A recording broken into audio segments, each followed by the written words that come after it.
हाय दर्शक, उम्मीद करता हूँ सब खैरियत से होंगे। काफ़ी टाइम हो गया मैंने गौतम बुद्ध जी पे कोई वीडियो नहीं बनाई। मेरे बहुत सारे दोस्तों ने कहा जो मेरी गौतम बुद्ध जी की वीडियो लाइक करते हैं वो कहते हैं कि यार काफ़ी टाइम हो गया और कोई वीडियो नहीं बनाई। तो आज आपकी खिदमत में दोबारा एक वीडियो बनाता हूँ।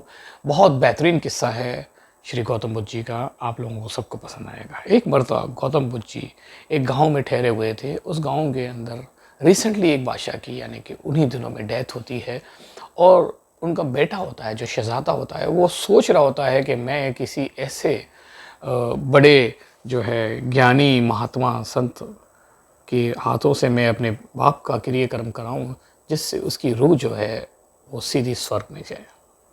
तो कोई उसे कहता है कि इस वक्त हमारे पास गौतम बुद्ध जी आए हुए हैं हमारे गांव में, आप उनके पास ज़रूर जाइए। ये सुन के वो लड़का बहुत खुश होता है और वो सीधा गौतम बुद्ध जी के पास आता है और कहता है, गौतम बुद्ध जी मैं चाहता हूँ कि आप जो अंतिम संस्कार की जो रसूमात है वो पूरी करें और मेरे पिता की आत्मा को शांति मिले और वो सीधे स्वर्ग में जाएं।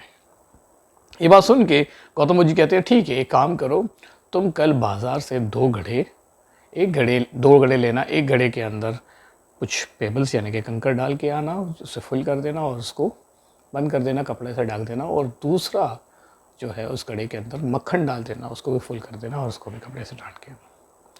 वो खुश होता है, वो समझता है कि यार ये तो कोई नई किस्म की है और रस्म है जिससे मेरे जो बाप की जो आत्मा है उसको शांति मिल जाएगी और स्वर्ग को चली जाएगी। तो वो दूसरे दिन बिल्कुल उनके पास आता है। तो गौतम बुद्ध जी कहते हैं चलो एक नदी के किनारे उसके पास ले जाते हैं और वहाँ पर उसे कहते हैं कि ये दोनों के दोनों घड़े नदी के अंदर रख दो। जैसे वो नदी के पानी पे रखते हैं, दोनों घड़े नदी के पानी के ऊपर तैर रहे होते हैं। गौतम बुद्ध जी कहते हैं कि एक लकड़ी उठाओ और पहले वो घड़ा फोड़ दो जिसके अंदर कंकर हैं। लड़का ऐसा ही करता है, जैसे वो घड़ा फोड़ता है तो कंकर सारे नदी के अंदर चले जाते हैं। और फिर वो कहते हैं कि अब एक काम करो, तुम मक्खन वाला भी जो घड़ा है उसे भी फोड़ दो।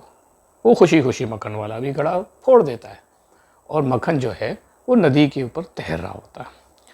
फिर उससे सवाल करते हैं गौतम बुद्ध जी, तुम ये बताओ कि जो कंकर हैं वो क्यों नहीं तैर रहे और जो मक्खन है वो क्यों तैर रहा है? कंकर को भी तो तैरना चाहिए। ये बात सुन के वो शहज़ादा कहता है क्या ये पॉसिबल है, क्योंकि ये कुदरत के निज़ाम के बिल्कुल ख़िलाफ़ है। क्योंकि कुदरत कभी भी किसी भारी चीज़ को इस तरह से अपने ऊपर तैरता नहीं दे सकती। वो ठहराव नहीं हो सकता। जो कंकर है वो ऑब्वियसली उसका वज़न है वो अंदर चले जाएंगे और चूँकि मक्खन है वो बिल्कुल हल्का फुल्का होता है, इसीलिए वो तैर रहा होता है। तो इस पर जो इसकी जवाब होता है वो सुन के गौतम बुद्ध जी मुस्कुराते हैं और कहते हैं, तुम कुदरत के निज़ाम को समझते हो तो बड़ी अच्छी बात है।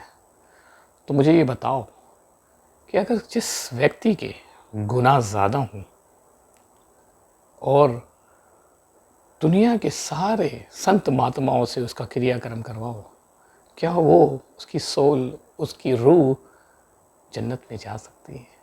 क्या ये मुमकिन है कि उसके सारे पाप, जो उसके सारे गुनाह हैं, वो धुल जाएं और वो जन्नत में चला जाए? ये मुमकिन ही नहीं है। इस धरती पे इंसान जो कुछ भी कर्म करता है, अगर वो गलत है तो उसको सज़ा भुगतनी पड़ती है।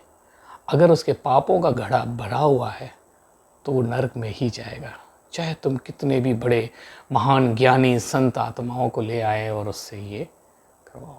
तो यही चीज़ है जो मैं आपको बताना चाह रहा हूँ कि हम इस धरती पे हैं और बहुत सारे गुनाह भी कर रहे हैं।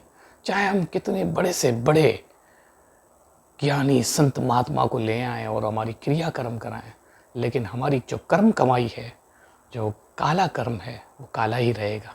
वो कभी भी सफ़ेद नहीं हो सकता। हमारे पापों का घड़ा अगर भारी है तो डेफिनेटली वो डूब जाएगा।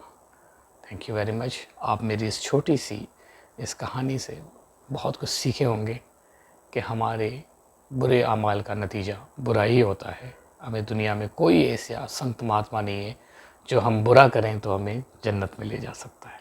Take care.